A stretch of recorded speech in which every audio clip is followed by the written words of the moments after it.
How would you like it if the government took your property without your permission or even reimbursing you for it? That's exactly what the American colonists faced. You know, shipbuilding was very important during the 1700s, and the white pine trees that grew in America were reported to be some of the best in the world for use for ships and their masts. And that prompted the King of England to claim them for his Royal Navy. The king would have them marked and even on the lands of privately owned individuals. This meant that no one could touch those trees. Even the person who owned them would have to pay the king if he wanted to use them. And if they didn't, they would be punished for it. This brazen abuse of power and legal theft infuriated the colonists and cemented the pine tree as an important early American symbol. Hi, I'm Eric Burlison. Because of this and many other abusive actions, the colonists felt that they had no one on earth to whom they could take their grievances to. So they followed the works of the 1600th century English philosopher John Locke.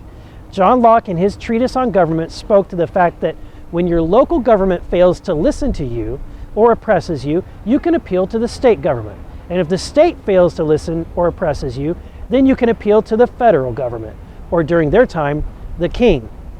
But what do you do when the king fails to listen to you or oppresses you? Who can you turn to?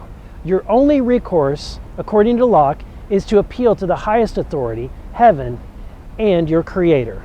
Those facts gave rise to the flag that flew over the first squadron of 6 schooners that were commissioned by General George Washington.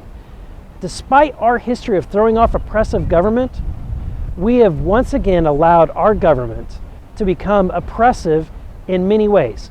For example, back then we had a king who claimed our white pines, but today we have an EPA that claims our ponds, streams, ditches, and in some cases stops a person from using their own land entirely.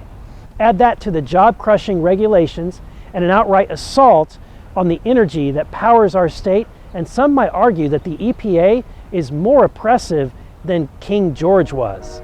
The bottom line is that we have allowed federal government to interfere in our lives too much. If we expect to prosper in the next 100 years like we did in the first 100 years, then we must rein in the federal government. And if we cannot, then our only recourse is to make an appeal to heaven.